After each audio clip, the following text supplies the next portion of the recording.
Welcome back to Math260. We're on Lesson 8 now. We're going to move on to, now that we know how to add matrices and scale matrices, matrix times vector. This is a really important change in direction. Because now we're talking about multiplying. Well, the only thing we know how to multiply so far is vectors using the dot product. So let's remember how to do that first.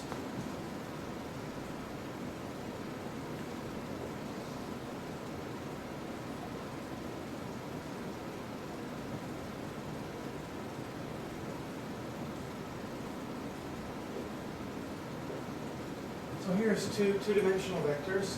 U is 2, 5, and V is 3, 4. If I form their dot product, U dot V, remember it's just the sum of the products of the corresponding elements. It's 2 times 3 plus 5 times 4, which is 20 plus 6, 26 is the dot product. So that's how we form dot products. We're going to use the dot product as a way to develop a way to multiply a matrix times a vector that will actually be useful.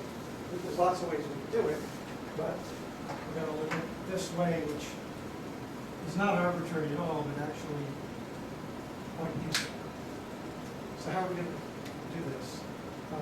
Let me make this vector generic instead of the numbers. So I'm going to call it RST. It's almost easier to see when we don't use numbers. Where we're going to form the product of AU is with dot products, where we're going to take the dot product of a row of the matrix with the vector. Now that says something to start off. If I take the dot product of a row with the vector, the number of columns, that would be the length of this vector, must be the same as the length of the vector. There's 3 columns here, and the vector is of length 3, so it's going to work. So what would I do? The first answer in the result is a single number, the dot product of ABC with RST, which is going to be A times R plus B times S plus C times T. So this one, once I actually compute it, is a number, right? It's a product of numbers, and I add up 3 numbers. To get the second answer, I'm going to take the second row and take the dot product of the second row with the vector. So that's dr plus es plus ft. And then, not hard to guess, I'm going to get my third answer, my third element in the answer, by multiplying or taking the dot product of the last row with the vector. So it's gr plus hs plus it. And what is this? This is a vector, right? It's got 3 elements. That's a number, that's a number, that's a number. It's also 3 by 1, or a vector of length 3. So this is the general idea. I always multiply matrix times vector by taking the dot product of each row of the matrix with the vector. So let's, leaving this example here, let's think a little bit about dimensions. If A is n by m, that's n rows, m columns, then if I want to multiply the vector u, it must have what? Well, we said the number of columns gives the length of these vectors, so it must belong to Rm. That is, it must be a vector of length m in order to multiply. And then if I do that, in U, how many answers do I get? Well, I get 1 answer for each row. If A has n rows, then B is going to have n elements, or B is going to live in n-dimensional space. Let's do a numerical example to show this. Get some practice with matrix times vector.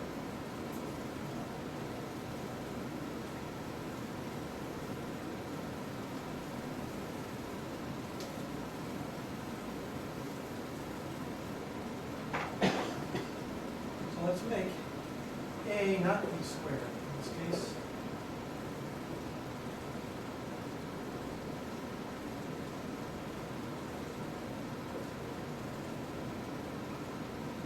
This one. So A would be 2 by 3. So the vector I have to pick, since I'm going to be taking the dot product of rows, any vector that multiplies has to be of length 3. So I'll make a simple vector of length 3.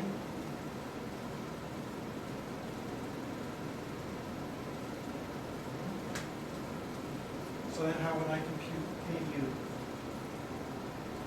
Well, I just take the dot product. The dot product of the first row with the vector is 2 times 2 plus 4 times 3 plus 6 times 1. That's my first answer. My second answer is the dot product of the second row. I get 1 for each row. So 9 times 2 plus 3 times 3 minus 5 times 1. So now the arithmetic says that's 12, 18 plus 4 is 22. And then 18 plus 9 is 27 minus 5. So there's matrix times vector. Again, the input matrix was 2 by 3. U was a vector of length 3 or 3 by 1. And the answer then is 2 by 1. Following the rule we just outlined. Okay, one more thing I want to highlight when we do this. And it'll be easier to see, again, if we go back to a letter example of matrices with variables in them.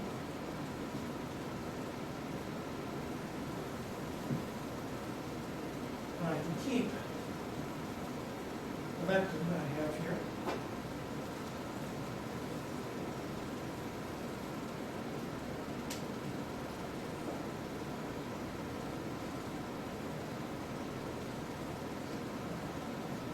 No, it's not going on here. One variables.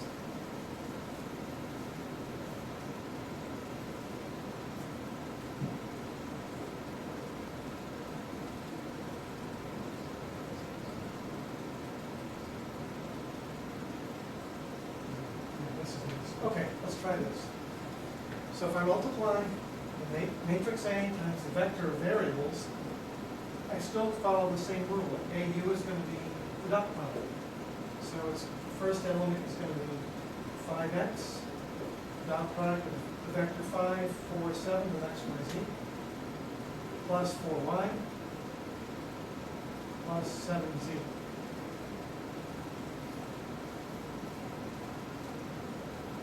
And the second answer is going to be the dot product of 2, 3, 6 with x, y, z, 2x plus 3y plus 6z.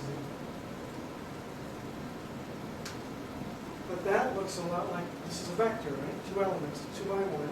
But it looks like the sum of 3 vectors. Which vectors? It's the vector 5x, 2x plus the vector 4y, 3y plus the vector 7z, 6z. Now each of these vectors has a common element in it that I can factor out. Here I can factor out an x. Here I can factor out a y. And here I can factor out a z. So I get x times 5, 2 plus y times the vector 4, 3 plus z times the vector 7, 6. Now if we compare this to the original question, notice it's x times the first column plus y times the second column plus z times the third column. So this is another important way to think about matrix times vector when I'm really forming is a linear combination of the columns of the matrix where the elements of the vector give me the scale factors. And we'll use this heavily in later lessons.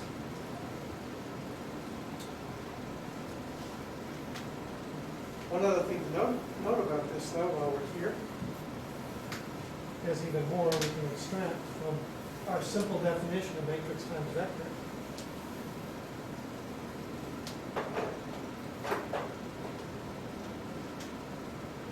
If I do something like the following,